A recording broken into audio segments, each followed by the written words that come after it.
Hi. ఏపీలో elections కూడా అయితే వచ్చేసింది కదా. నెక్స్ట్ ఏ ప్రభుత్వం వస్తే మరి ప్రజలకు మంచి జరుగుతుందని మీరు భావిస్తున్నారు? కంపల్సరీ జగన్మోహన్ రెడ్డి వస్తేనే మంచి జరుగుతుందని నేను భావిస్తున్నాను. జగన్మోహన్ రెడ్డి అంటే ఇప్పటికే ప్రజలకు ఉచిత పథకాలు ఇచ్చి సోమరిపోతులను చేస్తున్నారు అంటున్నారు. మరి ఫ్యూచర్ లో వస్తే ఫ్యూచర్‌లో కంపల్సరీ మళ్ళీ జగన్మోహన్ రెడ్డి కావాలని నేను కోరుకుంటున్నాను. సోమరిపోతులు నేను చేయట్లేదు. అంటే లాస్ట్ ఉన్న ప్రభుత్వం చేయలేదు కాబట్టే కదా జగన్ ఇప్పుడు ఈ నిర్ణయాలన్నీ తీసుకుంటున్నారు. ఐటీ సెక్టర్ లో ఏ మేరకు డెవలప్మెంట్ జరిగింది అనుకోవచ్చు? చిన్న సెక్టార్‌లే కాలేదు కాబట్టి చిన్న నుంచి మొదలు పెట్టుకొని వచ్చాడు. 5 ఇయర్స్ అయిపోయినాయి. నెక్స్ట్ 5 ఇయర్స్‌లో మళ్ళీ పెద్ద సెక్టార్‌లు గాని, జాబ్ కంపెనీస్ గాని ఇలా ముందుకెళ్ళాలని కోరుకుంటున్నాడు. అంటే ఇప్పుడు చూసుకున్నట్టయితే మనకి ఒక్కొక్క నియోజకవర్గానికి ఒక్కొక్కళ్ళు అయితే నిల్చోబెట్టారు. ఆ స్థాయికి వాళ్ళు కరెక్టే అనుకుంటున్నారు. కంపల్సరీ. లాస్ట్ టైం అదే పొరపాటు జరిగింది కదా. పొరపాటు జరిగిందంటే ఎప్పుడు అంటే దేని గురించి మాట్లాడుతున్నారు? రౌడీ రాజకీయాలు ఎమ్మెల్యేలు అందరూ కూడా రౌడీత్వం చూపిస్తున్నారు. కేవలం సోషల్ మీడియా వల్ల జరిగింది. సోషల్ మీడియా చేస్తున్నారు అన్నమాట సోమరిపోతులు.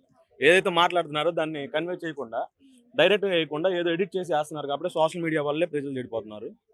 కేవలం సో ఈయన బయటికి కొంచెం గొప్పగా చెప్పుకునేందుకు ఒక 2, 3 ఛానళ్ళు బయట పరోక్షంగా కొన్నారు అని వార్తలు వినిపిస్తున్నాయి. సోషల్ మీడియాలో ఒక 30 ఛానల్స్ దాకా బయటకు వచ్చేసరికి 2 శాటిలైట్ ఛానల్స్ కొన్నారు అని అంటున్నారు. జగన్మోహన్ రెడ్డి గారు. ఓకే. దీనికి ఎంతైతే నెట్వర్క్ ఉందో టీడీపీకి కూడా అంతే ఉందని నేను భావిస్తున్నాను. దానికి మీరేమంటారు? టీడీపీ వల్లనే డెవలప్మెంట్ జరిగింది హైదరాబాద్లో. అసలు టీడీపీ వల్లనే బీజం పడింది అని అంటున్నారు. అప్పుడు అంటే డెవలప్మెంట్ జరిగినప్పుడు జగన్మోహన్ రెడ్డికి ఏమీ తెలియదు. అప్పుడు ఉన్న ప్రభుత్వం కూడా చంద్రబాబు నాయుడు గారు.